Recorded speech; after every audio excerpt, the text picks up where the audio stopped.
Good evening, guys. Welcome to another edition of the Drop Zone. As you can see, I have my wonderful panel here. The road to WrestleMania continues, and we're going to take you through the next 90 minutes discussing all the action from Raw and Smackdown this week, and also a little bit extra as well we have in line for you as well.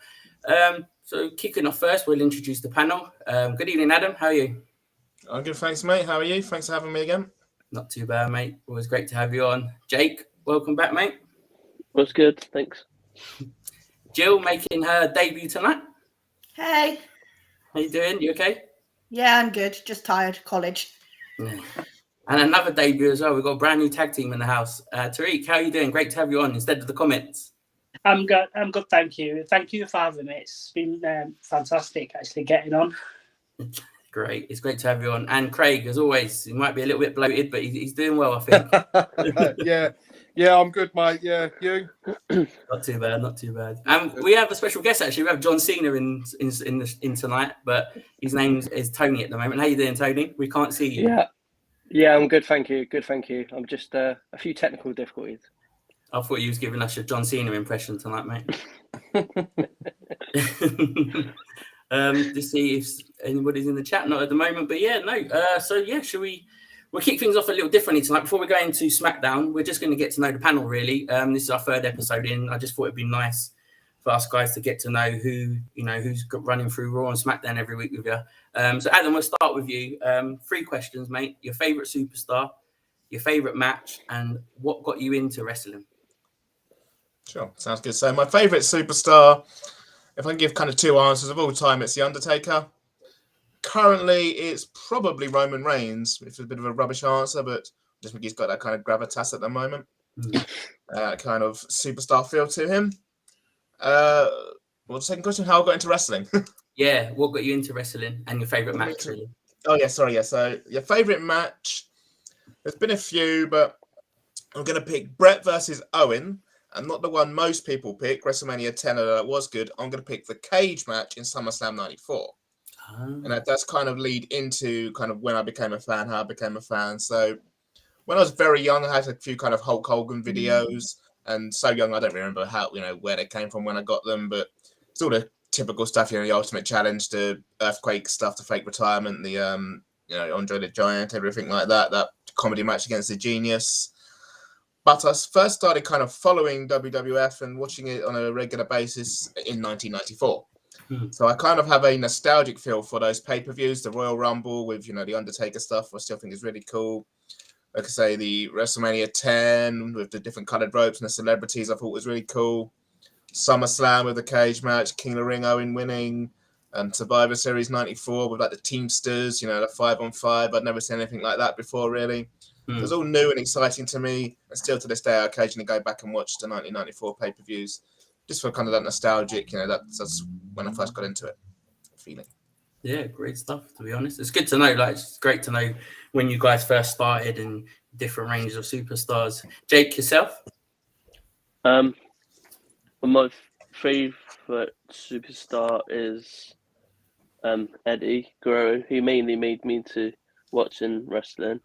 I just loved the main feud of him and Ray and all the tag team stuff they've been through.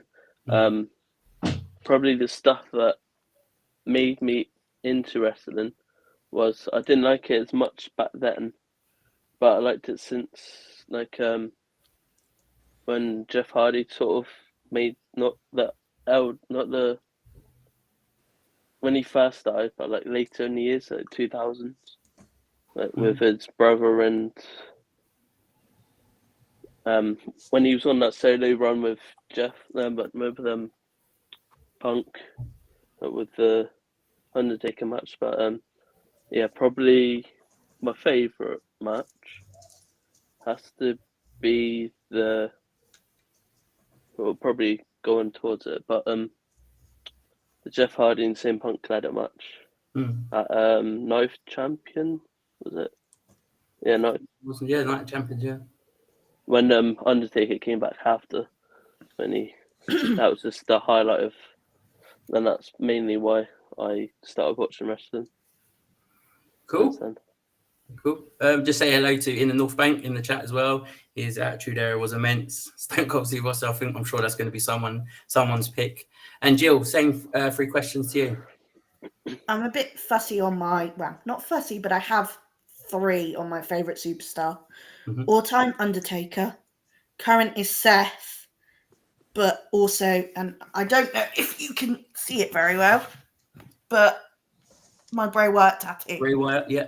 For the man himself. The Fiend character got me back into wrestling back in 2019. That's what got me back into watching it, got me into getting involved again. But when I was a kid, it was my cousin playing the WWE games on the PS2, and we would have chair matches and ladder matches, and he got me into all of that until my mum decided I wasn't allowed to watch it anymore until I got a bit older. Favorite match of all time, hard, old. I know it's cheesy, a lot of people say it, but one of my favorites is Hell in the Cell 98, Undertaker Foley. You can't beat that match. More recently, Firefly Funhouse match at WrestleMania 36. I love that match. Yeah. It was a great match, to be fair. It really was. And Tariq, yourself? With my favourites, when I was younger, it was Bret Hart. It was the Hart Foundation and Bret Hart. Until he got the Canada faction together, he was my favourite. Then the current one is, well, she's not current because she's not active, but Alexa Bliss. I liked her sort of attitude, the way they cosplay, and my daughter loved Harley Quinn. So when Alexa did that, so I used to like Alexa, and the matches were really good as well. So I like that. And what I mentioned to you Jonezy, about the women's wrestling, I like that better because it's the standard of it. So he's my favourite.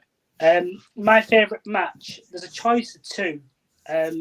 Recently, it was the in 2018 or 19, I think it was. It was a triple threat ladder match, Asuka, Becky, and Charlotte, where it was like anything goes. They were doing stuff outside on ladders, and Asuka won the title. That was fantastic. And the one I was actually at was Earl's Court in 2007. It was a Raw one. Cena versus Shawn Michaels. It went on for almost an hour. There was like 3 minutes, but that was fantastic. It was like, wow, near falls, and then Shawn winning with the super kick, falling on top. It was beautiful. I remember those are the days when they did it at Earl's Court. There were some great events there, to be fair. Yeah, it was a bit of a drive from. I'm from Bolton, so it's like a 3-hour drive down, and fantastic to go down and watch it, sample it down south. So it was really good. But I actually got into wrestling. Well, I got into the British wrestling in the early 80s because we used to go to the local Albert Hall watching Big Daddy and Fit Finlay and Giant Hayes. So I gave it a miss for a while, but randomly we found a video at this local, like the Sunday markets that they have, a cheap video in 1989, 90, I think it was, randomly. And it was the first ever Survivor Series in 87. And I wasn't a fan of wrestling, but then 5-on-5 and 10-on-10s, it had the matches with Sensational Sherry, the Jumping Bomb Angels, and I thought they're really high flying. And then they had a 10-on-10 tag team Survivor Series, which was brilliant. That's when the Hart Foundation fandom came in. I thought they're brilliant. Brett was fantastic. And Haku and the Islanders, I thought them fighting barefoot was fantastic. But since then, I've been a fan ever since.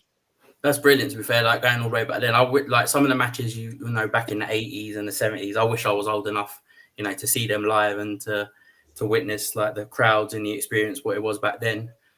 Craig, yourself, those same 3 questions. I think favourite wrestler of all time's got to be Stone Cold. I know you mentioned it earlier. I didn't change my mind. That was genuinely. I just remember, when I first started watching it, sticking my middle fingers up at everybody, getting told off by my mum and dad, and he just had that aura about him, that attitude. I thought he was amazing. More recently, Bray Wyatt, 100%. He's got to be thrown into the mix. And current, I'd probably have to go with Adam as well. I think Roman. Yeah. He's just got something about him, isn't he? He's just been brilliant. I first got into wrestling just after the Montreal screw job.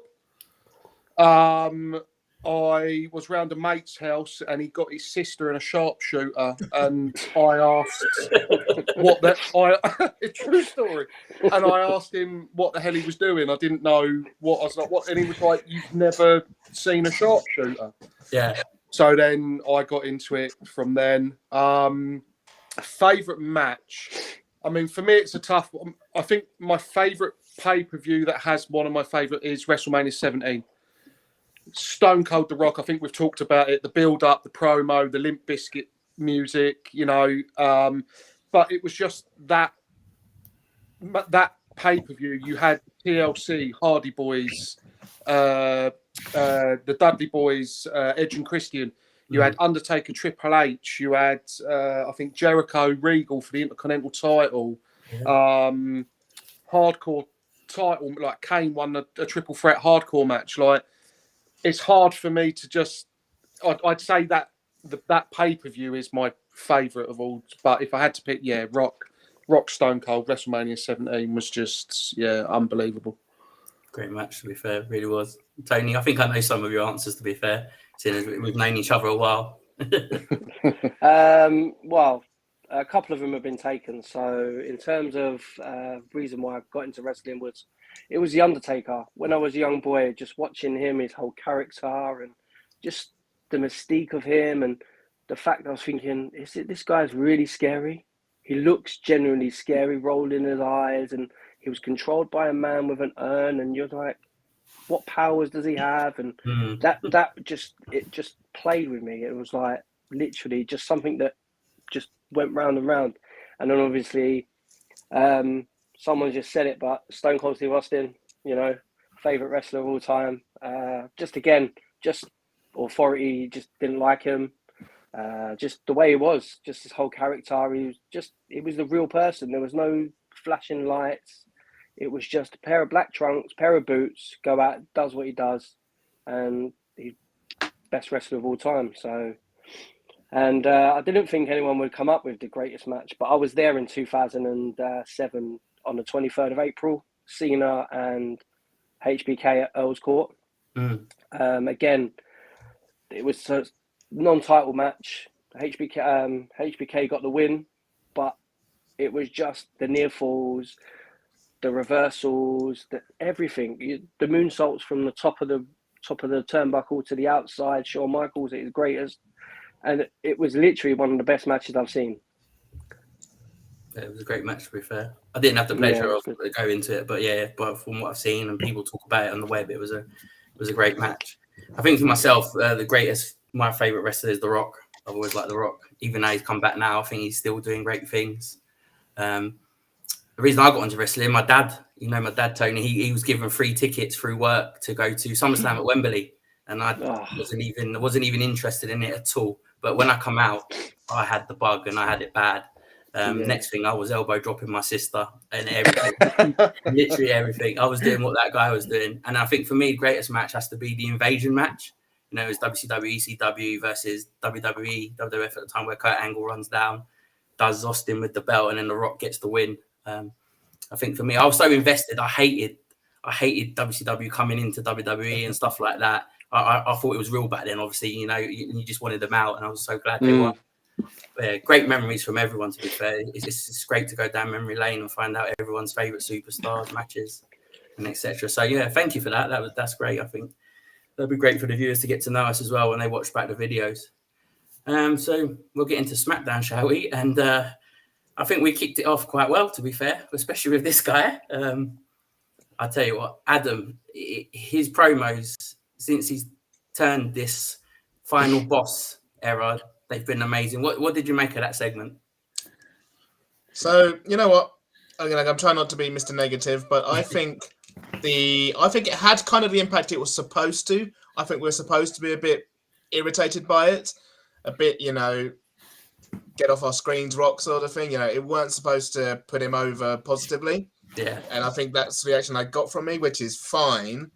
The only thing I would say a negative, which shouldn't have been there, was like showing Cody as Stardust.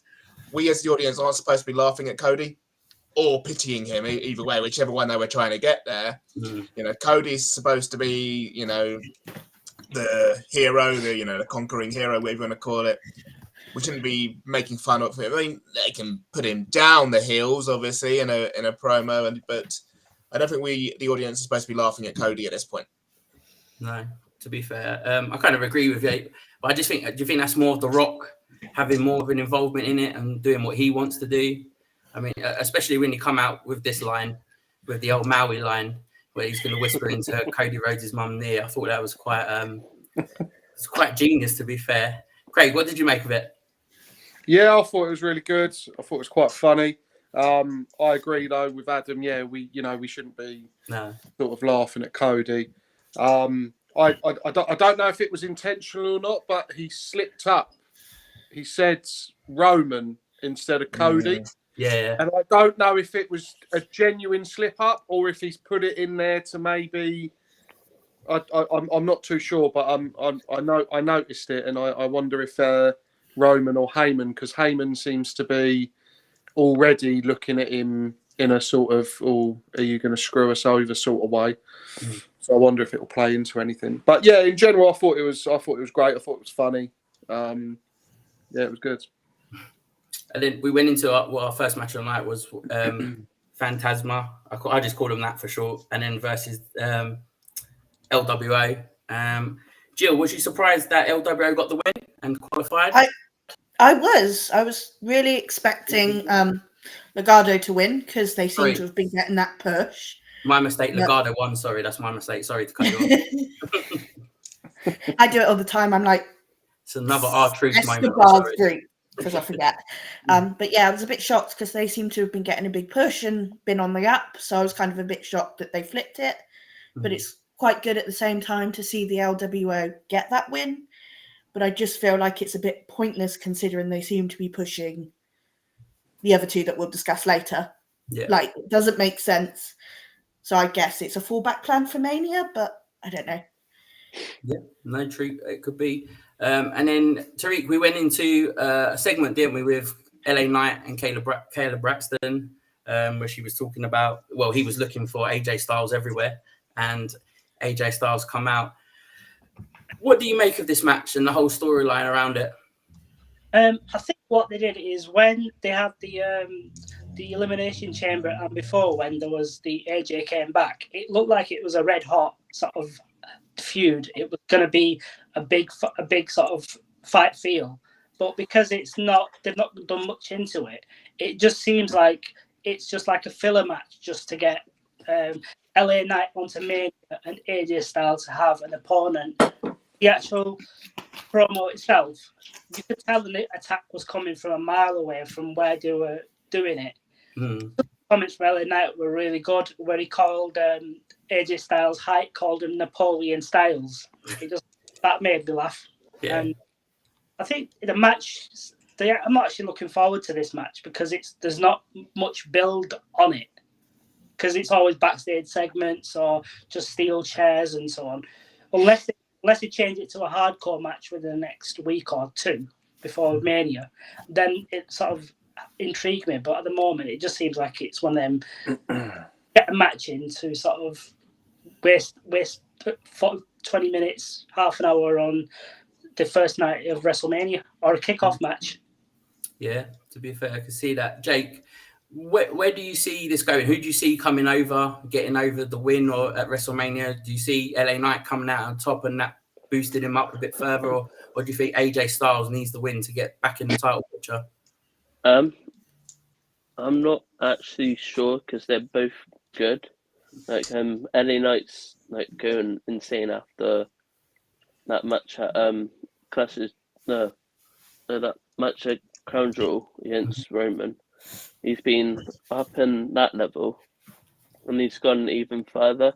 And since AJ's return, I sort of like that heel of him. So I'm not actually sure between those two, but I can see AJ possibly winning it.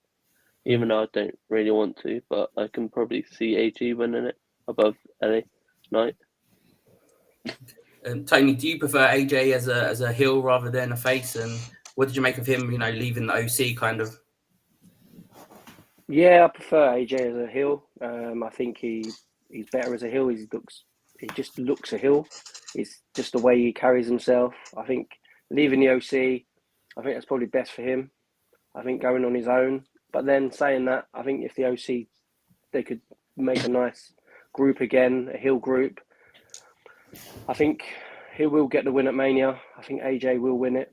I think because he did say that he wanted to have a last title run before he ended up hanging up his boots. So maybe next year, beginning of the year after, maybe he will get a title run. Mm-hmm. And then we went into a backstage segment when Jimmy was there with Solo, and he got quite a good promo, to be fair, quite short, but to the point that he accepted the bro versus bro. They made quite a highlight of it, being that Roman didn't authorize them to be there. Adam, what did you make of that? Did you think Roman did, or was it something Jimmy has gone and done on his own? Well, so I think, the whole Roman didn't authorize them to be there. Maybe that's just another little seed of doubt in our minds, about WrestleMania, that sort of thing. Yeah, not to spoil the magic, but it's not real. Whoever it was scripted it to be, sorry, anybody watching. Sorry, guys. But yeah, I think that's just How dare you? Sorry, guys. Sorry, youngsters watching. You should be in bed really. It's nearly 9 o'clock. If you're up at this hour, you're old enough to know wrestling's not real. So no, I think the point of it was, and I agree, it was a really cool promo. It was, nice, intense, and realistic. But I think just the whole Roman Wars and all fights. There's just little bits they're putting into planting in our minds here and there that the bloodline's not as rock solid as it should be at this point. Yeah, could do. And then we went into Randy Orton had a match with Grayson Waller. We had Logan Paul come out, and he was doing some commentary on the side, didn't we? And we also had it was quite a cool RKO in the end, where we had KO come out as well. It ended in a DQ, didn't it, or something? I seem to remember. It was a while ago, but yeah, it seemed to end in a DQ. And then we had the Nick Aldis come out, and he has now confirmed it to be a triple threat match. Craig, did you see a triple threat match coming, or did you think there was other plans for Owens? I think I might have mentioned the first week. I'm not sure. Did I say I thought it was going to be I thought KO was going to be in it some way, somehow. I think it's good to get all three of them on WrestleMania. How it's going to go with Randy and KO, because there was that moment where Randy went to KO him, not realizing. Went to RKO him, not realizing that it was him. That led to the somewhat okay stunner RK. I think Theory had to proper help him out a little bit when he jumped into it. It could have looked a bit better. It was still cool though. I think it's good. I think it's always good to have a sort of triple threat match at Mania. It's for a title. We know all three athletes can put on a show. I think KO and Randy will just make Logan look a hell of a lot better, even though he is technically very good anyway. I think it's got the potential to be up there for definitely top 3-4 match of the whole weekend. So I do like the idea of it. Yeah, cool. And Adam as well, just to go back to you again, is that a match three great superstars? Logan Paul's come on leaps and bounds since he's joined, WWE. He's shown his athleticism in various matches. If you had to pick one, who would you see coming out on top? I've got a feeling Randy Orton. Because I think Logan Paul, I've said from the start, Logan Paul's probably going to drop the title. I've been saying about the championships at Mania. He won't be done for good. He'll probably be back SummerSlam or something like that. But he's not going to be regularly appearing on SmackDown and, the in-between PLEs defending the title. So it's going to go to one of them. I think Kevin Owens has kind of been there, done that with the US title. Randy Orton, if he even ever has been US champion, it has been for some time. I think it would give that belt a boost, give him a kind of a boost, a new fresh thing to do. And yeah, be obviously a good moment for the fans. Everybody loves Randy these days, don't they? So Yeah, my money's definitely on Randy Orton coming out of the winner. Cool. And let's Agreed. just quickly go around everyone. If you give me one superstar to come out in that match, Jake, who would you say? Randy Orton. Like, he's been like one of my top, like, yeah. Well, I've said it before, but I didn't mention it before, but he's like my all-time favorite nowadays. Nowadays, yeah. Yeah. So yeah, Orton like 100%. Jill? Because of how they've announced SummerSlam, I have a funny feeling Logan might keep the championship because they got him to announce it. So why would they take the championship off of him if he going into SummerSlam? But It's a good shout. Tariq? I sort of think it'll be Logan Paul as well. I've got this theory that when Orton picked up the brass knucks a couple of weeks ago and put them in his tights, he might bring them to Mania and try to hit Logan Paul, but he hits Kevin Owens, and it's one Logan chucks Randy out the ring and steals the pin. I think that there's no point taking it off Logan just yet till sometime. Craig? Yeah, my heart before those two mentioned the whole Logan Paul thing was saying Randy Orton. But now that's been mentioned, you know, where SummerSlam is, the Knucks. Potentially Logan. I personally, I want Randy to win it, but Logan does make a bit of sense, to be fair. And Tony? Again, I'll go Logan Paul. I think KSI will come down and get some retribution on Randy Orton. And I think he'll help him because obviously, like we just said, that it makes sense where SummerSlam is in Cleveland. Unless they're going to make him go for the world title or something like that in Cleveland in his home state and whatever. But yeah, I think Logan Paul will win with help from his prime friend. Interesting stuff. We then had another qualifying match for the ladder match. It was New Catch Republic. They come out winners against Pretty Deadly. So another team added. We'll talk about that a bit more later when we know we've got most of the teams in. And then Tariq, I'll come to you because I know you're a massive Bayley fan. The main event of the night, where Bayley and Dakota Kai obviously ended in a DQ with Damage Control getting involved. And we saw Naomi come out to help her. How do you make of all this segment? And do you think Bianca Belair will come out and help them in the next couple of weeks? Or do you think Bayley has burnt her bridges and it'll just be Naomi? Yeah, I think I've got a theory with how this is all going to play out. I think the match was really good between them two. It kept it short because of it's more like just a storyline enhancement, and them just for Damage Control to get some heat in just before Mania because it has been a bit fail from their end. I'm guessing that what they'll do is Naomi will come. They'll have something on this SmackDown that comes up. Naomi will come down. They'll get beaten up again, and this time round, Bianca will come down to even the odds. Because at the main event, at the end, the fans were chanting for Bianca, even though it comes. So it's planted a sort of seed in that everyone's mind, thinking she's conflicted. But I sort of see that the storyline, it's been a slow burner. But I think people just want a quick storyline and enhancements. But it has been really good of where they kicked Bayley out at the right time at Damage Control, just to build that sympathy. The only thing that the concern I've got is EO has been sort of pushed into the background because it's now become Dakota and become the main one. Sort of, it's not like the bloodline thing where Rock's taken the lead and Roman's pushed back. It's sort of similar, but not like that. But I think they're testing the feud between Dakota and Bayley just to see what happens.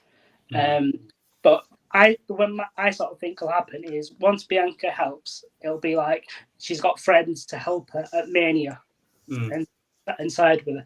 So at Mania, I sort of think that what'll happen is Bayley will win it. It'll be that feel-good moment, even though she's not going to be the main event, like what they sort of expected, because it's going to be the tag team match. So she'll hold it for a while, and I sort of see that Dakota Kai will be the proper leader of Damage Control, and she'll want to fight with Bayley. So they'll have a dispute and fights through Backlash, I think the next one is, and then Money in the Bank. They'll get to that, so it's like a placeholder. But I think it's all leading to sort of like a Bayley versus Bianca at SummerSlam, and that'll be the main deal. So that's why Bianca's a bit conflicted, because I've got this seed thing in my mind that Bianca's going to turn heel at SummerSlam and win the title and might take over Damage Control. Well, you thought it out proper well. Good plan, to be fair. It's a good idea. I should be a writer for WWE. You should be, yeah. I see it like a heel turn, and then it's all going to lead to sort of like Charlotte, Flair returning. Is it Rumble that should be backed by? Yeah. Survivor Series, and them sort of fighting off. But Bianca got that heel turn because she was like, I'm not helping Bayley out no matter what. So it's that going from the fan favourite Bianca to I've got a problem with her, so I'm going to turn heel. It's a good idea. Has anybody else got any thoughts on the whole situation with Dakota Kai? I think she's going to be in the title picture after Mania. Well, my thoughts on Bayley, if I may, I think she needs to kind of I mentioned this before. She needs to kind of find something again, because obviously she came over as a huge baby face with a wily, flappy, armsy, huggy, all this business. Then the heel turn was well timed and was well done and well executed. She had the heel haircut and she had the heel music and behaved differently. Now she's kind of stuck in between the two, because she can't go back to flailing arms, hugging baby face Bayley with the side ponytail. I know she kind of did a hybrid with her hair. She kind of had a bit of a ponytail. And if there's anyone well placed to talk about haircuts and hairstyles, it's me. So before anybody says it in the chat, I'm well qualified to discuss this. But do you know what I mean? When she did that sit-down interview a week or two ago as well, it's a bit, I don't mean to be negative again, but I don't know what she is now. She's still a bit badass. Is she more happy-go-lucky again? Is she obviously going to be angry because of what's happened? So I definitely think she's going to win the title, but after that, she needs to find another personality again, a new babyface personality, which is colourful, which is exciting and interesting, but isn't obviously what she was previous to the heel turn. Anybody else? I feel like she's so over Bayley. Like the cheers for her Mania, Smackdown every week. Not Mania, Royal Rumble. Smackdown every week. She's really over. Everybody wanted her to win. But it feels a bit like with this Rock stuff, they've kind of pushed her story to the back and put all their eggs in one basket, and she's been a bit forgotten about. And I think they need to put some more attention on that story and her. And I don't know, it just feels a bit party, if that makes sense. Anybody? I kind of agree with the whole Bianca Belair coming in, but I still think that we were teased where Damage Control were backstage and Jade Cargill was stood there. Could that potentially set up? Because even if Bianca joins, there's still the numbers advantage, 4 versus 3.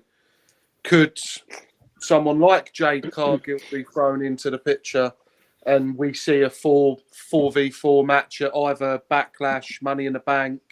That could further set up some rivalries between certain people. Bianca then could turn on the team for this heel thing and potentially set that up. Who knows? I just think there's something in that Cargill and EO standoff and the Damage Control thing. I sort of agree with the Jade Cargill stuff, but because everyone wanted at Mania when they had that little moment, Bianca Belair and Jade, that everyone wanted those two at Mania. That I obviously I think what everyone else is saying about that Bianca Belair will come out and that Jade will but I think Jade will come at Mania and then help them out, and then if someone else is saying about the Backlash after, then them two to having a 8-man or 8-woman tag match or something down these lines. There's definitely scope there to do loads of possibilities and loads of things with the storyline. There was another match. Sorry, I did miss it. It was Dragon Lee versus Santos Escobar. It was so short. I must have gone to the loo and come back and it had finished. But and then we heard Rey Mysterio say he's going to face him next week on SmackDown. I thought this was a match we were going to get at WrestleMania. Jill, what was your thoughts on that? That is happening next week rather than at Mania. And then does that mean we're going to see the big match LWO versus the whole of Fantasma at Mania now instead. I was a little bit confused by that decision because I honestly thought that was the direction they were going. Ray, Santos, it made sense. But maybe they're doing the whole Legado LWO angle and it's going to be a big tag match. But I don't know. Yeah. Weird decisions is what I mean, would they have that? Because who did win that? Legado won, didn't they? No, LWO won. So they're in the ladder match. Yeah. So you can't, unless they do one night one and one night two, we're not going to get the LWO. I didn't think they've got to face the New Catch Republic. I didn't think LWO were actually in the ladder match. Yeah, that was like the quarter-final, then it's like semi-final. Oh, so then they qualified yet, they've gone to the next round. Okay, sorry. Yeah, so in it's that a bit case, overcomplicated. It's very overcomplicated. If New Catch Republic beat them, then yeah, I guess we could be looking at that big match, tag match at WrestleMania. So to interrupt, but did Ray challenge Escobar last week to Mania, or was that just the next week? Smackdown, yeah. I thought he challenged Escobar last week for Mania. But no, he challenged him for Smackdown. Yeah, for Smackdown this week. Yeah. Oh, okay. Which was strange. I just don't see. I don't see where it's going. Tony, do you have any thoughts on what is going on? No idea. Like Complete you, honesty. Yeah, no idea. Like you, I had it on demand, so I could pause it, but I left it playing and went to the bathroom and then come back. So I had the option of pausing it and I didn't. But obviously, future Hall of Famer Rey Mysterio, you know. But how are they still calling him that? No, I don't have any opinions on it at all. I mean, Adam, last week you said there's loads of matches. There's hardly any one-on-ones. It's like we got Jay and we got Jimmy and we got Roman and Cody. I think other than that, LA Knight and obviously AJ. You got Drew Seth, I suppose. There's a few. Yeah, Drew Seth. Yeah. I think it's loads of matches. There's about 26 matches. That's why it seems like there's lots of multi-man matches. They definitely mean they said it's going to be XL, didn't they? Because I was reading somewhere today they wanted to do 7 matches on each card each night, but I think they've probably going to end up with more than that. Possibly. Yeah. Because obviously you still have the kickoff show, and does that include the 7? Do you know what I mean? So they probably do a battle royal somewhere. Well, the Andre the Giant, don't they do? Yeah. They normally do that, don't they? At Mania. Yeah. That's been Smackdown the last 2 years. Oh, that's it. Sorry. The day before. Oh yeah, you're right. Yeah, it is. Yeah. We're going to Raw, and Tariq, we kicked off with the Uso brothers having War of Words. There was a mistake here as well. I saw online that I think with Jimmy said that he left or something, but it was Jay or something. They got confused. I don't know if they're going to angle it in which way they're going to do it. But what did you make of the promo? And then obviously Solo come out to attack Jay as well. He was at ringside, and then obviously Cody comes and saves the day. What did you make of the whole promo and the brother versus brother? And obviously the cool Rikishi sign in the background was pretty cool. Yeah, that sign made me laughing. I was hoping that Rikishi might come down as I think I said in one of the comments last week about him being a special enforcer or just a referee. Bloodline people coming in. I think with the whole thing, it was the promo when Jay came in. It was like a quick Jimmy and Solo get out here now. So he didn't really say much, but it was like, right, let's get into the talking about it. But I think what Jay did well is he said, a bit conflicted. He said, "I miss my big brother." So that's the one where he's being sympathetic, but Jimmy's heel persona is brilliant. It's like he's angry because of saying Jay left the bloodline. I think it's more like when he kicks Roman, it was more like the Jimmy's leaving. He's got kicked out, but he didn't say I'm getting kicked out. He was forced out, but Jay said I'm leaving, and he can't work his way back in. So I think that's where I don't think it was a mistake. I think he said that he's left and he's joined Raw, and the jealousy he's played really well. Like he's saying that since Jay came to Raw, he's become the top merchandise seller with the Yeet, which was a Jimmy. Like he's only started the Yeet off so on. So he might be a bit angry because of that. And then he became a tag team champion with Cody. And he's like, "You're my little brother. Why are you being tag team champions with someone else?" So it served well where they attacked him and just to build up for the storyline. And I think what they might do is Cody and Jay having a tag team match with Jimmy and Solo for the next 2 weeks and so on. I think that might be the way they book it until Mania, but there might be something where Jimmy and Jay are like getting their hands at each other, fighting with each other on Raw, SmackDown, and so on, up until you get to the Mania match. Adam, who do you think needs to go over more?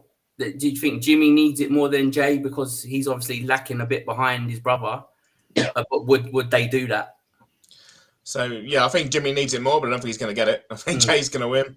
You know, I don't want to sort of repeat myself from last week, but I think it's going to be a big year for Jay as a singles wrestler this year. Probably Money in the Bank winner, and then being more main event Jey Uso, who might be.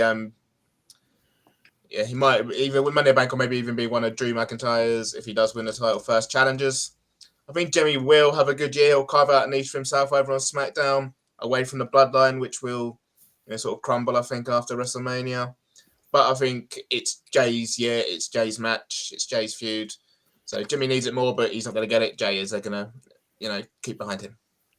Does everyone else think Jay's going to win it, or does anybody here think Jimmy might actually do it? No, I think Jay's going to win. Yeah, agreed. Yeah. It wouldn't make sense for Jimmy to win, in my opinion. I Jay is so over, Jimmy, not so much. Yeah, well, we saw it last year with Roman winning, beating Cody, didn't we? So anything can happen. Can I just say one thing about it? I just think that Jay's going to... I think this match, I'm going to say it now, but I think this has potential to be one of the best matches of the weekend. I think I agree. We always talk about it's not just the actual match, it's everything around it, how they've built it. And we've said obviously before, the Rock Austin, the build up, the promo videos, they can do so much good stuff from the videos of when they were younger, fighting in their back garden and just showing the story all the way up to now. And the thing is, I was reading somewhere online, they were saying that they're going to go really stiff with their punches because they're brothers, and it's going to look so like, obviously wrestling's real, damn it, but it is. It's they can make it look so real, and I'm looking forward to this match so much. I don't know if you guys saw, but I liked Rikishi's tweet. He posted, "I only live a few hours from Philadelphia.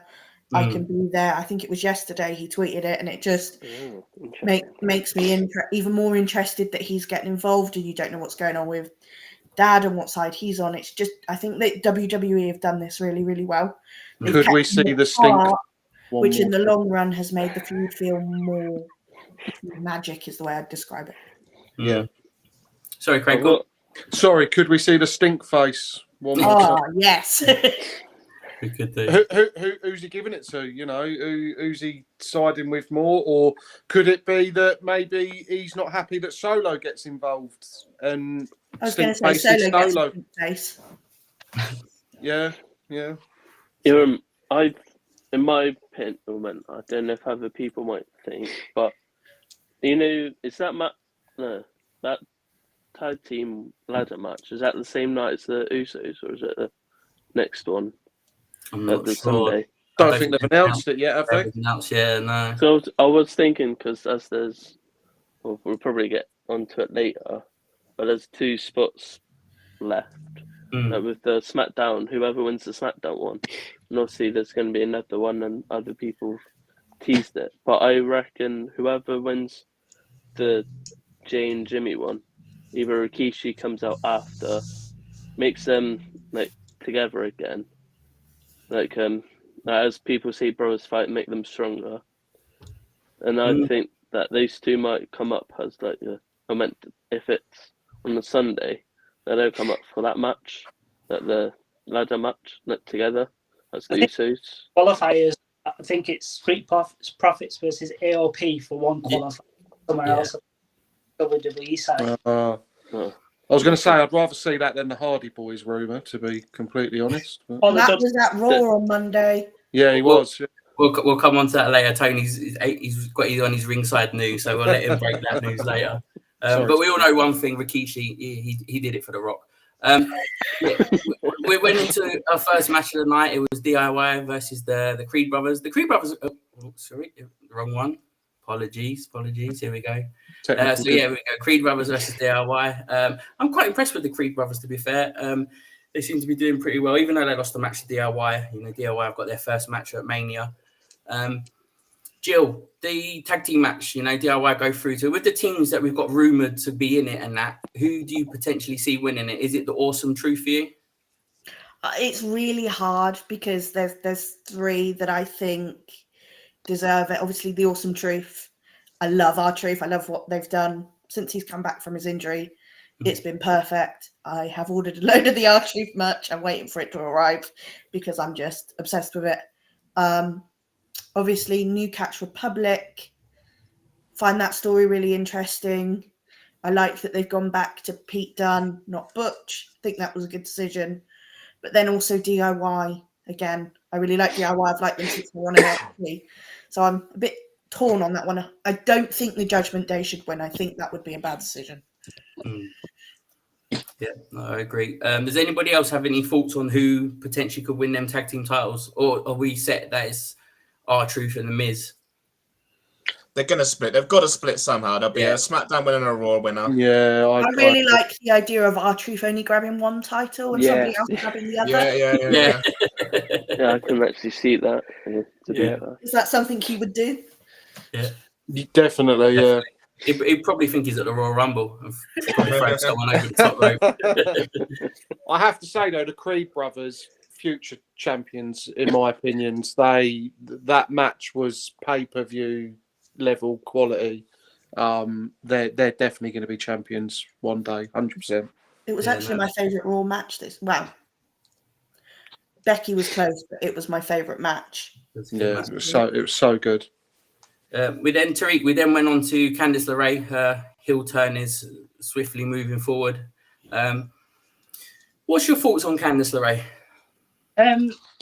I actually think that a heel run is better for her because when she, as a babyface, she comes across like a bit of like at the back of the queue. But when she became the Poison Pixie over at NXT, she was like a main eventer and she had that nasty streak with her, which she could elevate herself to the top of the card. I think it's a good storyline where she's like the mother hen to Indy because of the way they were. So Indy's following her, but Indy's conflicted because she's good. So it's one of them ones where we need to cheat to win and we need to be at the top. So it'll be one where I think Indy might say, I'll follow her because she's a bit she's like Candice is like the mother of the group. So he says you've got to turn it heel and she'll do it, but still be conflicted until she snaps. Yeah, good idea. I think she's better off as a heel. Like you said, I saw her in NXT when she was, the Poison Pixie, and I like that mean streak with her. And then, she was in a team with obviously Johnny Gargano and Austin Theory. And I thought they played that quite well. It was a shame to see them break up so early when they got their come-ups. But we then went into the promo from Cody. I thought it was his first real serious promo, even though he was cracking jokes with the LDS syndrome, side chick and all this stuff. I'll start with you, Tony.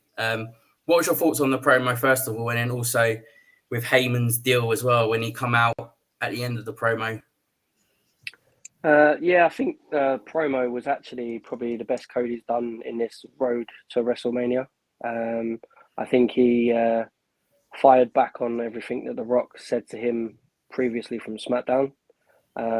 Like you said, he just obviously questioned whether The Rock can come back as good as he was, or it's difficult because I think with Cody, when he does the serious stuff like this, he's great. But then when he sits there and gets all emotional, and no disrespect, but he sits there, he talks about his dad and he gets upset, which is real because anyone would. But you don't want to see that because you just want to see him come out and say, right, this is what I'm going to do. Like he did this week. He's questioned it all, answered it all, done it all. And then he's just literally, it was the best promo he's done. It's the best promo he's done. And I think, obviously, there's more to the fact where, obviously, next week, Heyman's deal, when he come out, said there'll be 1-to-1, no one from the bloodline will be there. Mm. Is it a new member of the bloodline going to come from somewhere?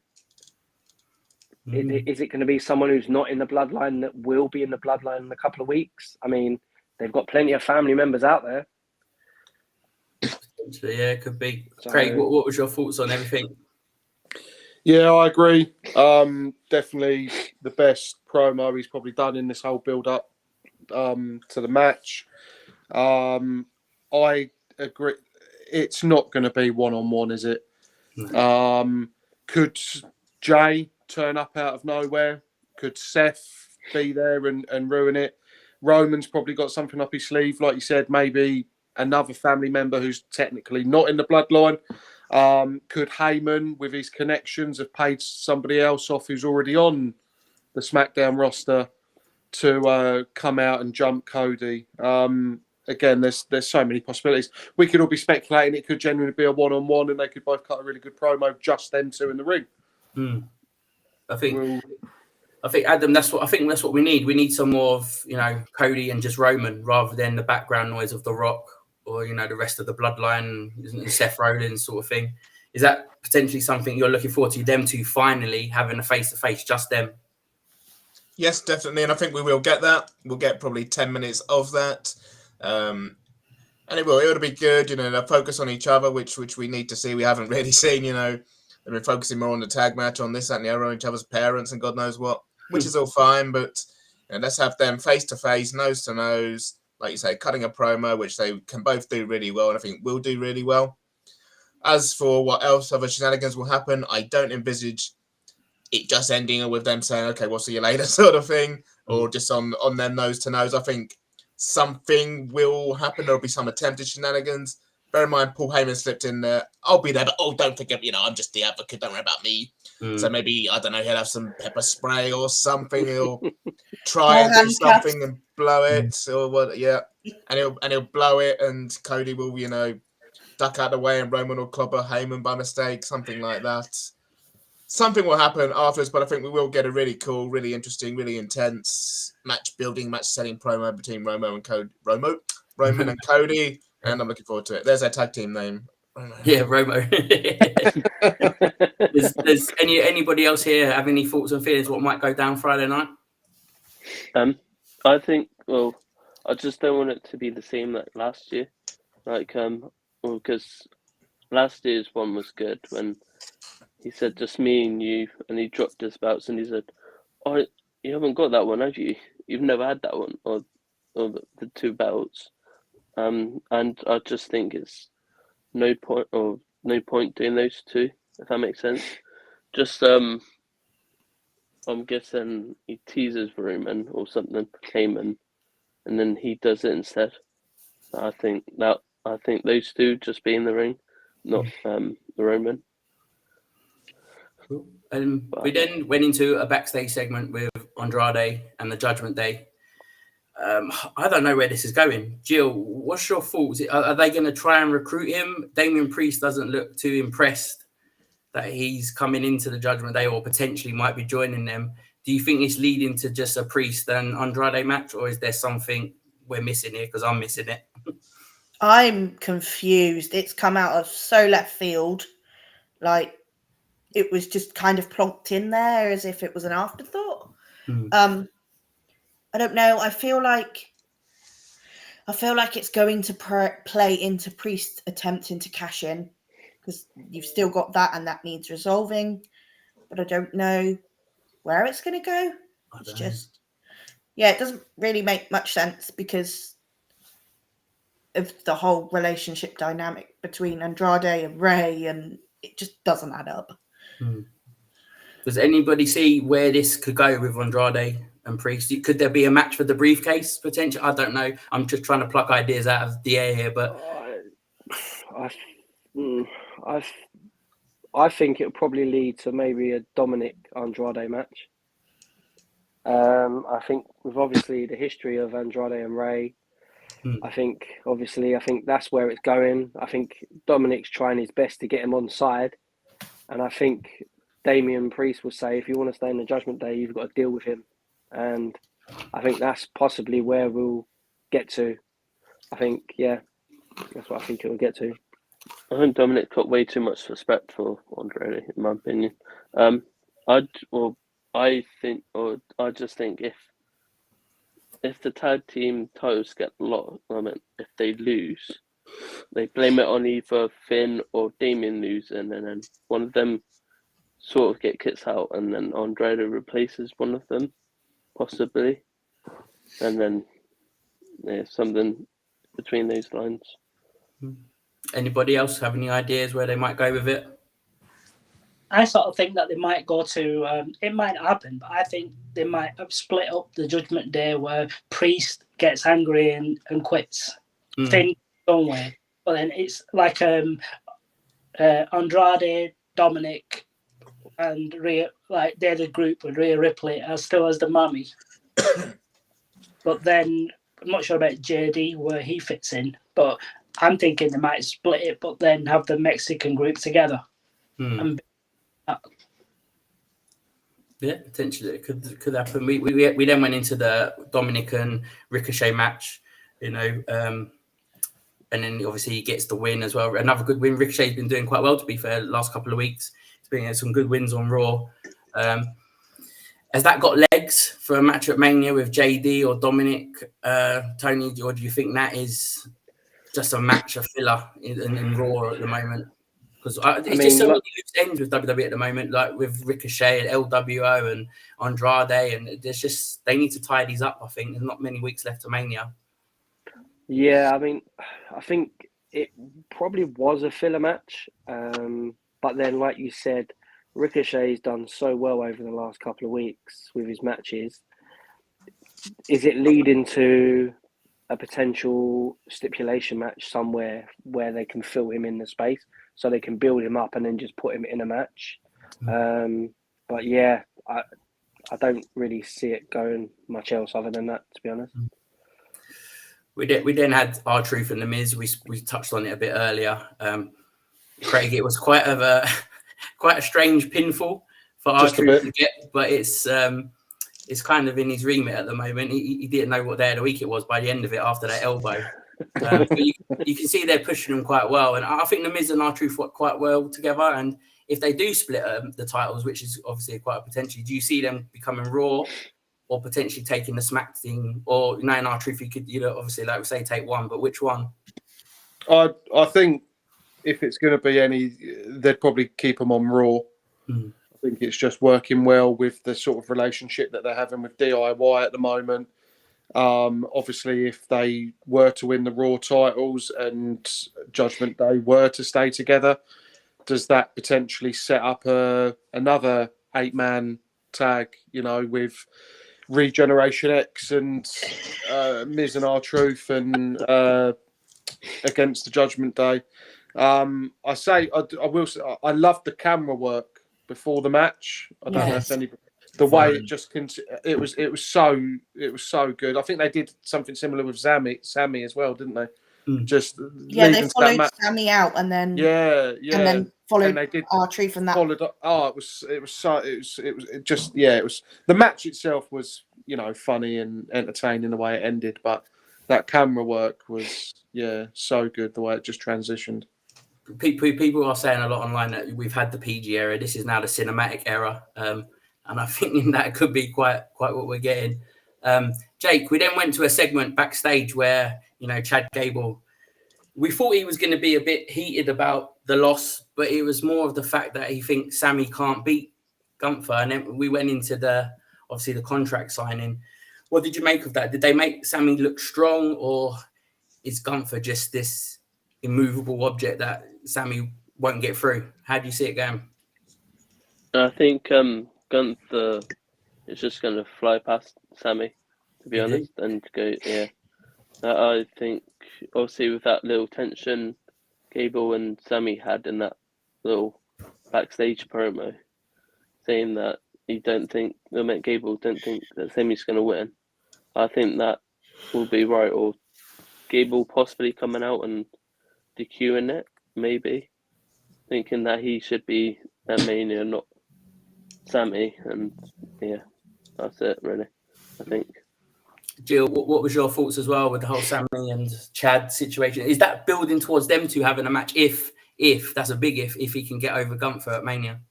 See, I thought the way they were going to do this was going to be the triple threat, not the US title. So I'm intrigued to see where they take it. I think whoever wins, Chad will be their first opponent, be it Backlash, Night of Champions, or whatever they're doing. I think that'll be where it's going.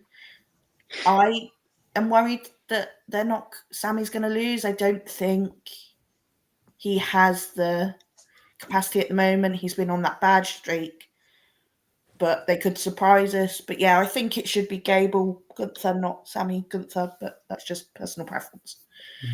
And I love Sammy, but just... Is anybody else in here like disappointed that it's Sammy and not Chad? I wanted Chad, yeah. Yeah, I think we said. I've got a little thing. Chad mentioned about like the mentality, and it was kind of like the Alpha Academy speech. Could we see maybe Sammy turn into Chad for guidance, in like help? He then beats Gunther.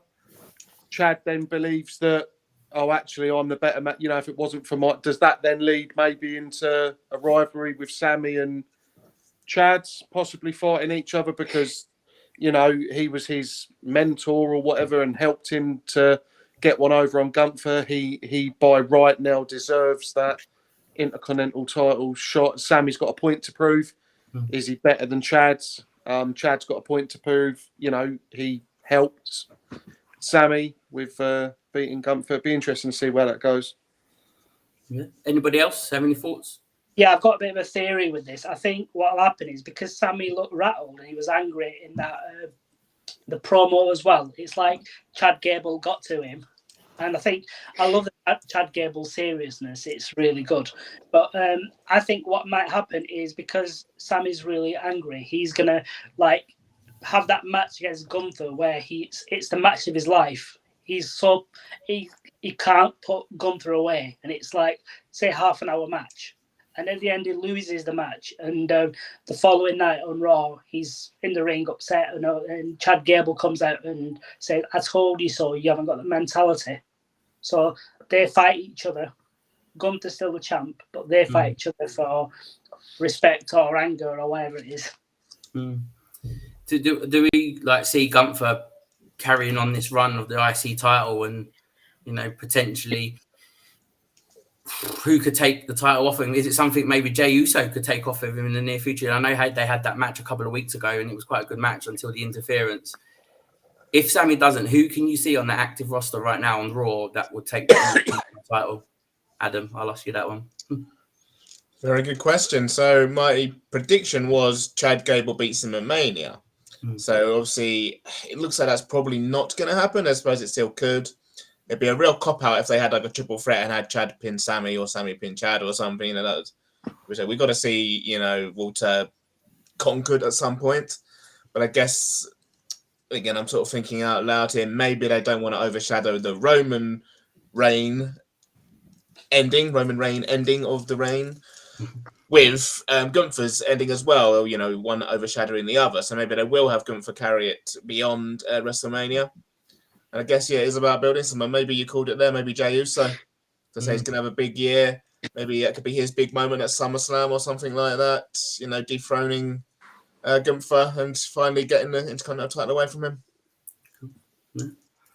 And then we had another qualifier. I'm not going to keep going on about all these qualifier matches, but the New Day was victorious over the Alpha Academy. And then we went into a promo, which I think we needed, Tariq. It was just one-on-one with Seth and Drew. I know they had the little one last week, and it still seemed like Seth was concentrating on the tag match, but it seemed like on Raw this week, he was focused on Drew, and he gave him a few home truths. Yeah, it was really, I think what it is Seth's trying to get into Drew's head, which is fantastic. The first, where the entrance, where he started his entrance in the middle, and he was like, I didn't see you, I didn't notice you there, like, you're not relevant. And the comment about he's a spotlight junkie, it was really good. But then it was like, because Drew's saying that you're not concentrating on me, you're concentrating on the tag team. He's like felt disrespected. But the bit about when Seth said that Drew was a spotlight junkie as well, he's had that in the past. But the difference is Drew was good when there was no fans in the arenas. But as soon as the fans came, he dropped the ball, he fumbled it, and he was like, he's not worth it. So that's why he see him as a threat, which is good in terms of he doesn't seem a threat. And Drew winning the title at Mania, because he's overstepped, like not seeing him as a threat, but then realised I'm not 100%, and this guy can beat me. So it is really good with the way they're building it up. And I think there was some news that come out today. I don't know if any of you guys saw it, that Seth's taking a break after Mania. So I think that's kind of now confirmed that Drew will take the title at Mania. Sorry, guys, if you think it was real, we've had them on that one. Ruined my night, mate. Sorry, you don't have to watch it now. But I'm a big Seth fan, but I do think Drew needs to win. Yeah, I think most of us might be in agreement here. The whole room. Yeah. I think Drew needs the title, and he needs it with fans around. Hopefully, they keep him heel. And is he going to hold on to that title until CM Punk is back? What do you think, Tony? Oh yeah, I could see. I see that news earlier when I was reading through some stuff. I think Drew needs the title. I think when he won the title in that empty warehouse, he carried it through the Thunderdome and all the empty era and whatever they want to call it. And then obviously when he lost it, it was like, oh, then he took a step back. And I think now he's really found his place. He's really found he's just Drew McIntyre turned up. He's real. He's no gimmicks. He's no swords, nothing. Just him. And I think he deserves it. I think he will win it. And then I think he'll carry it for not a long while, but he'll carry it long enough to have a decent run. So. No, with WWE, he might carry it for 10 minutes and then Priest cashes in. That could be a possibility. So that could be another rumor I've heard that Seth maintains, but Priest cashes in. Yeah, Mania. So it's flying about, as it would do in WrestleMania season. And then potentially we went into the match of the night for me, match of probably the week. It was quite a good match, to be fair. I was quite surprised with how well it was. Becky getting the win, obviously, with the leg. There was quite a nasty leg drop as well off the ladder. It flattened Nia Jax, to be fair. And then we had Rhea Ripley come out at the end as well, just to say another thing. Now you got to concentrate on me. Jill, where do you think this is leading? Obviously, we know where it's leading to, but do you think this is, guaranteed to be Rhea keeping it, or has Becky got a chance? See, I thought Becky had a high chance of winning until they started all this Nia stuff. So when it was first announced at the not Rumble Elimination Chamber, when Becky won, I was like, okay, makes sense for Becky to win. But now Nia's got involved. It feels like Nia might cost Becky at Mania, so Rhea would retain. I just don't know. I really liked that match. It was a good match. Pat McAfee's facial expressions made it for me. He almost blew his knee out. The reaction half the time. But yeah, I don't know. I wanted Becky to win. I love Rhea, but I feel like a short reign of Becky, break it up a bit, because I worry people are going to start getting like they do with Charlotte when she's holding things for a long time. Yeah. And I don't want that for Rhea. I've seen her live, amazing live. Like when I went to Birmingham last year, insane. So yeah, I don't know.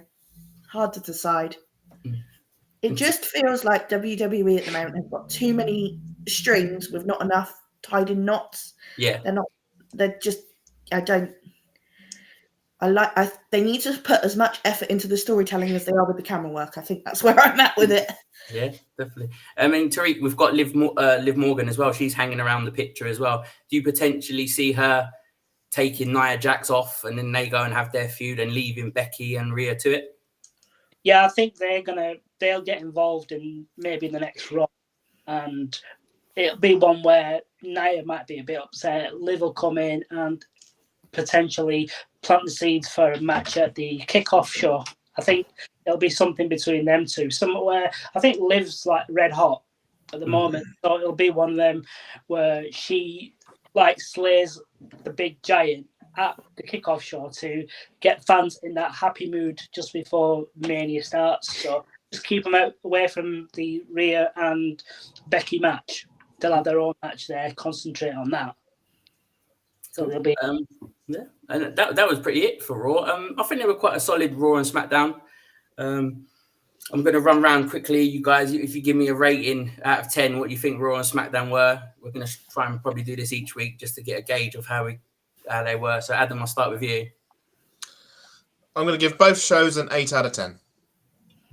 Jake? I was going to agree with Adam, 8 out of 10. I would just probably say that SmackDown ending, I think they just rushed that a bit as well, in my opinion. Mm-hmm. Just the ending when, obviously, with Naomi getting attacked and Kind of just cut off here. Yeah. I just think, that was it. Cool. Jill? SmackDown, I'm going to give a 6.5. Feels like too much emphasis on The Rock. I love that segment, but it's just The Rock every week. It's getting a bit tedious. Mm-hmm. Raw, I'm probably going to give an 8, like the other two. Really good show. I really enjoyed it this week. 3. I'm going to sort of go around the same, but with SmackDown, I sort of give it a 6. I think, like with the Rock, it's good. Like we're fans of The Rock, but because he goes over, then makes other matches short, and then they sort of like trying to like kill time, and especially with the main event, it sort of felt rushed and so on. So I'd give it a 6. I think Raw sort of gets about an 8. I think I would have given it a 7, but the Becky and Nia match pushed it up that level because it was a main event where it's a pay-per-view quality one. So 8. I was going to give it 9, but 8 sort of sounds about right. Cool. Craig? Yeah, I agree. SmackDown, I think I'm going to give a 7.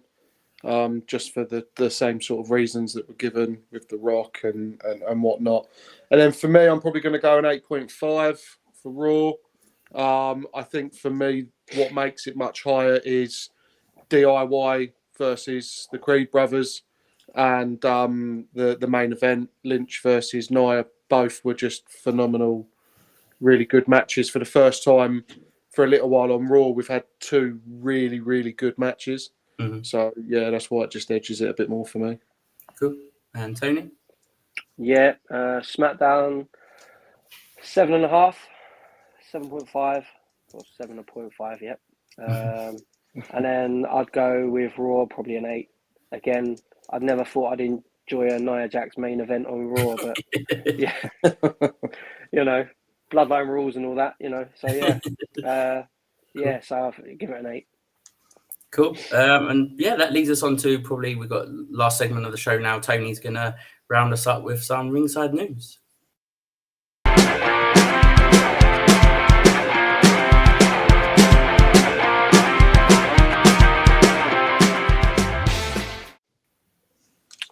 So first off, obviously the news broke during the beginning of the week about Raquel Rodriguez. She's been unfortunately removed from the WWE roster. She's been diagnosed with mass activation syndrome, which is MCAS. Did a bit of research into it just to understand what it is. It affects the whole body, so you can get swelling of your skin, your eyes, your throat. It affects your heart rate, affects your breathing. So, yeah, she's obviously been removed for her health reasons. And, we would just all like to wish her a speedy recovery. Have any of you guys got anything to add on to that? No. It's a bit of a... Sorry, go on. It's a shame because I think she would have been up there in the title picture. Her versus... She was on Raw, yeah. Yeah. Her versus Rhea potentially could have been a really good match. It's a shame because she's top 5 probably, when she was on there. So hopefully I don't know if it's a quick thing, if it's something that's going to take a while, but be nice to see her come back at some point. So she did come back briefly last year from it. She took a hiatus last year, and then obviously come back from it, but it's really affected her. So obviously, So I like how they include her in Elimination Chamber though. That was probably the highlight of some of the event that you got a chance to. Because I think you could even tell a little bit at the Elimination Chamber that she didn't look. Her skin looks Right. so sore. Yeah. So Her to go Instagram out and story. perform still whilst clearly going through all of that just makes it that even more better that, you know, she went out there and they allowed her to do it. If you look on her Instagram, it shows her journey. What happened this previous year. It's quite bad. There's times where her mum couldn't even recognise her. Her face was that swollen. If you get a chance, just have a look at it. She battled so hard to get back, and it's such a shame that she's, you know, it's got a bit worse. There must be a problem somewhere where with her working out. I know Brock had a problem when he was wrestling at a time, you know, where his blood or something as well. So just hopefully she comes back stronger and better, and obviously a lot healthier. That's like saying Voldemort nowadays, isn't it? Well, apparently he's cleared. Well, as far as I know, I don't know. So next up is the future World Heavyweight Champion, Drew McIntyre. He was on a podcast during the week and a question popped up about his contract. And he was saying the contract's very important to him. He said that I can't say anything right now, but what I can say is I'm having fun, and I can say that I intend to continue having fun and that I'm in my prime. The last bit was very interesting what he added. He said, I have years to go, and you will still see Drew McIntyre wrestle, or maybe Drew Galloway. Whatever one does, he will get everyone's attention. So Interesting. I think obviously he's playing for his contract a bit too much there on that one. What do you guys think? I think he stays. I think he's probably signed already. He wouldn't be in a main event feud at WrestleMania. Whether he's going to win or lose, if they were worried about losing him anytime soon, I'd be absolutely gobsmacked if he's not in WWE in 2025 and beyond. Yeah. I think someone mentioned it about the rumoured about the 10-minute thing with Mania and then Damien cashes in. I think that might happen with what Tony said about his last name, Galloway, that he could possibly spark with like Mercedes Moné going to AEW, because she had that name and Sasha Banks at WWE, and she had Mercedes Moné at other pay-per-view, no other places. So yeah, I think that might happen. That we could possibly see him at AEW, I reckon. So you don't think he signs? No, I don't think. Oh, Wow, that's good. Just good difference of opinion. I love that. okay. He'll sign. I think what it is they've said they're going to strap the rocket to his back for the rest of the year and so on. So he'll go. I think with AEW, I don't think he'll go there because I'm a fan of that. I watch it quite often, and I go to the London, but they're all in. I think the actual attendances and so on at AEW shows is getting a bit poor, and they struggle. So he might struggle there in terms of at WWE he's got like a bigger fan base to sort of entertain, but over there it's like quite small. If you look at when they post pictures, half these arenas are empty. Yeah. So it'll be like going back to the 2020 era when he was champion and it was quite dead. I think he'll stay because with Seth going on a break for a bit, he could be the champ and go back to being the Scottish Psychopath and Raw and hold the title up until 2025. The grass is definitely not greener. Just ask Edge. Yeah, 100%. Yeah. Yeah. I think he's definitely regretting that decision. Yeah, definitely. On to another piece of news. Obviously, I've been listening to podcasts a lot this week. There was Undertaker was mentioned on his 6 Feet Under podcast that him versus Sting was a dream match that never happened because of the man that shall not be named. So it just led me to think what other matches possibly could we have had that we didn't have if Vince McMahon wasn't in charge of. Oh, sorry, I said his name. If he wasn't in charge of WWE. Bret Hart versus Kurt Angle, that would have been a dream match. And then he said that. I was about to say that, fair enough. Yeah. That's it there. That would have been. That would have been a great match. That would have been fantastic. I think you've answered everybody. That would have been much. That would have been unreal. Yeah. Yeah, that would have been good. That would have been good. And we touched on it earlier, but obviously there was Raw was in North Carolina, which is the home place of certain tag team future Hall of Famers. Yeah, they're not in the Hall of Fame yet. No, No, yet. have to check You it, got right? this one right. I know. Acknowledge me. So yeah, Matt Hardy was seen at Raw on Monday night. He was there because his wife's friends own a box. I don't just think it was there because of that, but interestingly, his contract with AEW runs out on the 31st of March. Convenient.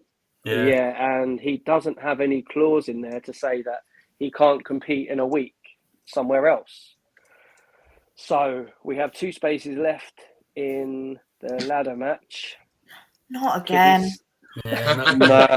No. Could we potentially see Hardy Boys back at WrestleMania? Or... God, I hope not.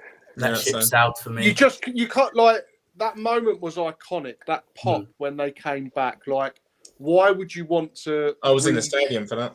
Yeah. Why would you want to? Why would you want to redo? Why would you want to try and recreate that after they sort of That left and moment. went to another company? Like, I don't get it. I really don't. It seems like a very Vince. Sorry, he who shall not be spoken of. Move. I can't see Hunter going for it unless it's maybe they get involved somehow. They're not actually in it, but because there's rumours of the Dudley Boys. Yeah. Do they somehow get involved so they're not actually in the match? Like I just don't want them in the match. I don't want them anywhere near. I don't want to hear their music. Well, unless it's to somewhat get involved, but not to participate in the match. Like, no, sorry, thank you. Oh, that point's interesting on the chat. Have a look, pull it up. Has longer on his deal because of it. Oh, there we go then. That's that squash. No chance. Okay. Unless Matt's coming back to win the US title or something. Oh, Matt Hardy version 5. Yeah, I was gonna say, I don't know if Tony will mention it, but because I don't know if you've seen what Billy Ray put after when they he put the date they or something, put didn't he? He put the Dudley sign, possibly with the eyes as well, the eye emojis. So yeah, I think that will happen instead of the Hardys, possibly. I had half a thought that the if there is to be a mystery team, it could be just as put the cat amongst the pigeons, Dominic and JD. ooh. Another Judgment Day team. That would be very interesting, to be fair. I like that. That's cheeky. I'd rather that over the Hardy Boys. Yeah. Yeah, 100%. Is that what you need? That's all for the news this week. Yep, that's all for this week. Thank you, Tony. And yeah, I think there's just one more bit I want to talk to. I know it's time's moving on, we won't be long, but we can't go without mentioning this. This is going to be great viewing. I literally cannot wait to see this. I've heard rumours that it's going to be on the network as well, so we will be able to watch it. Just going to run around each of you and just get your thoughts and feelings alongside Bray, and and I at first thought this was his induction. Maybe he was going to be in the Hall of Fame, but it still might be a bit too raw at the moment. I'll start with you, Adam. Just give me your thoughts and feelings around Bray and what he done for the business with regards to storytelling. Yeah, I mean, he was a great character, for television. So it seemed like a great person as well. I'm very excited to see this documentary. I think it'll be. It's still, as you sort of said, everything's still a bit raw. It's only been less than a year, and it still kind of doesn't feel real in many ways. I still kind of half expect the lights to go out and the demon, not the bloody demon, whatever the character was called, the fiend. Sorry, it's all a bit weird. The fiend to turn up. So yeah, be really interested to see. You know, he was up there in terms of creativity and in terms of his bravery and his creativity. I know someone, was it Jill? Forgive me. Somebody said Firefly Funhouse match is one of their favourites, and Me.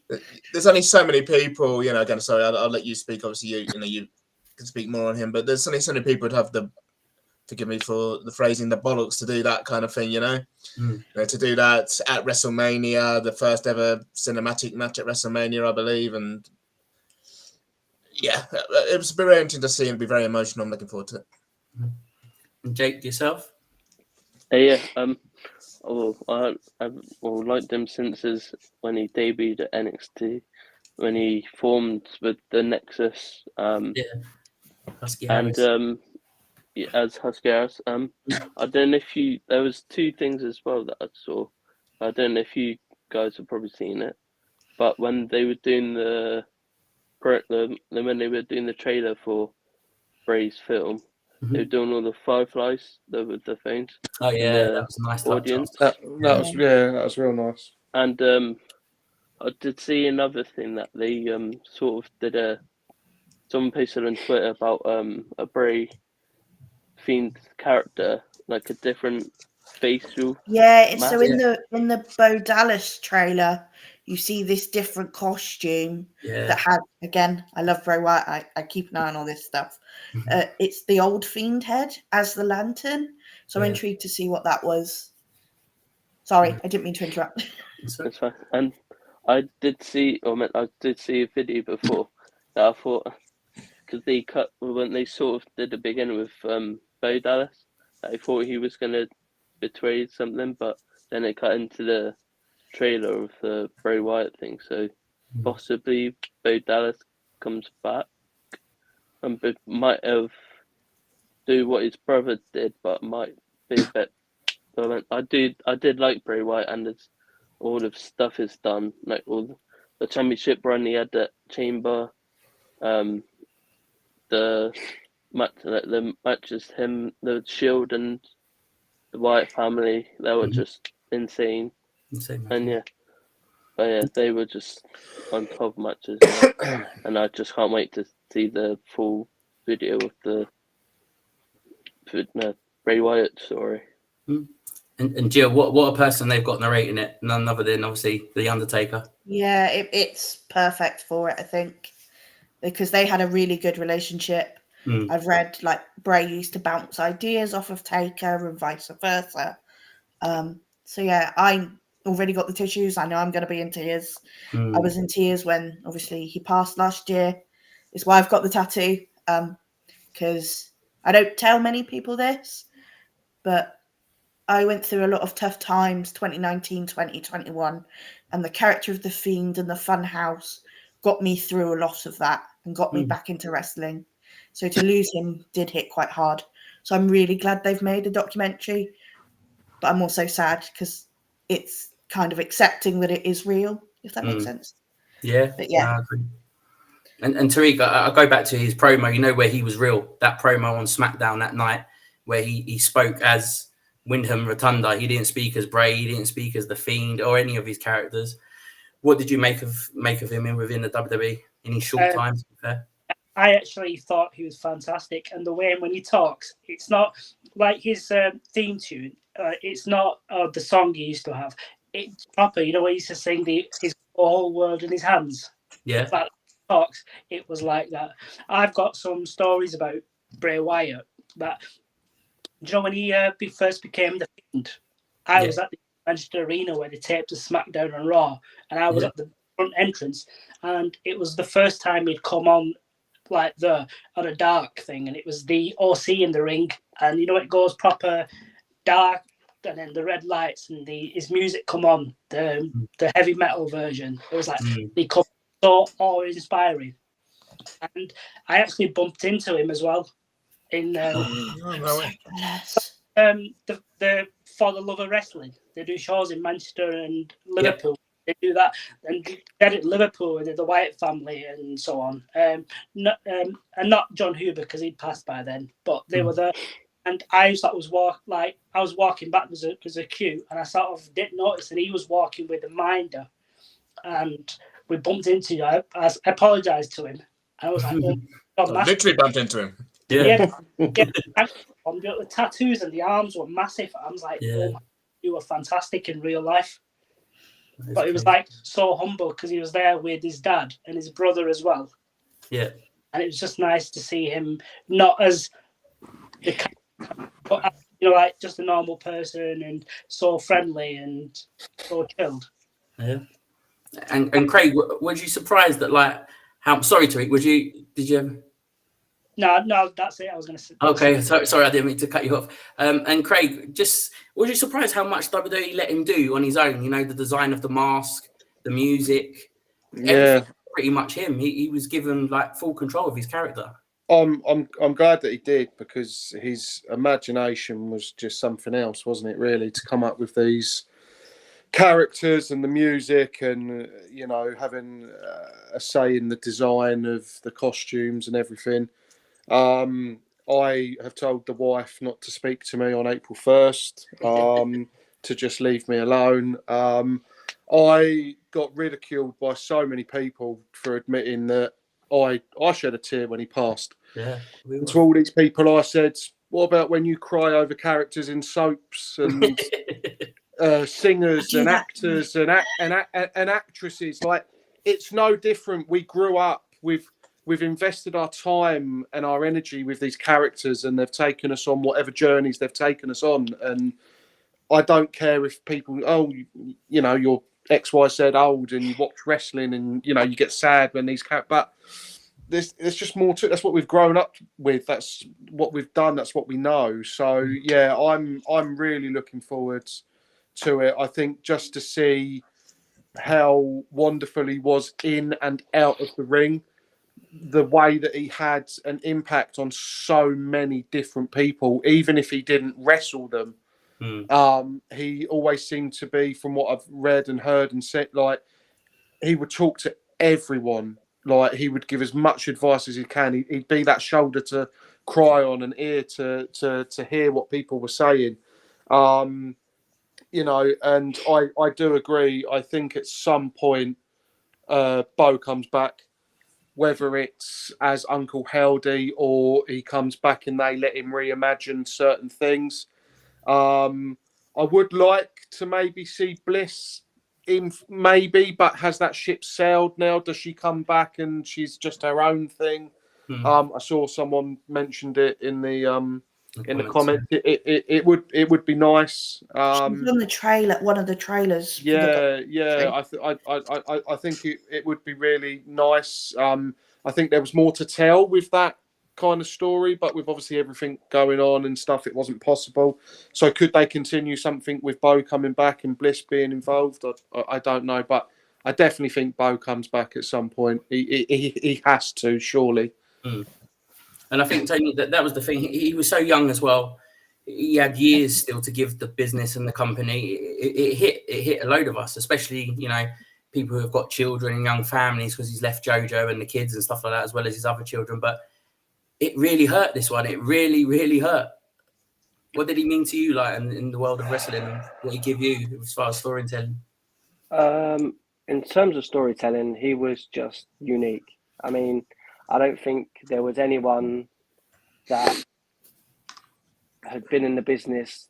He weren't new, but he'd been in there for a little while. And I think that obviously to get the trust from the man that shall not be named, to do everything with his character, and to do that and to take the character where he took it and everything like that. I mean, wrestling terms, I think he was a genius. There's no other word for it.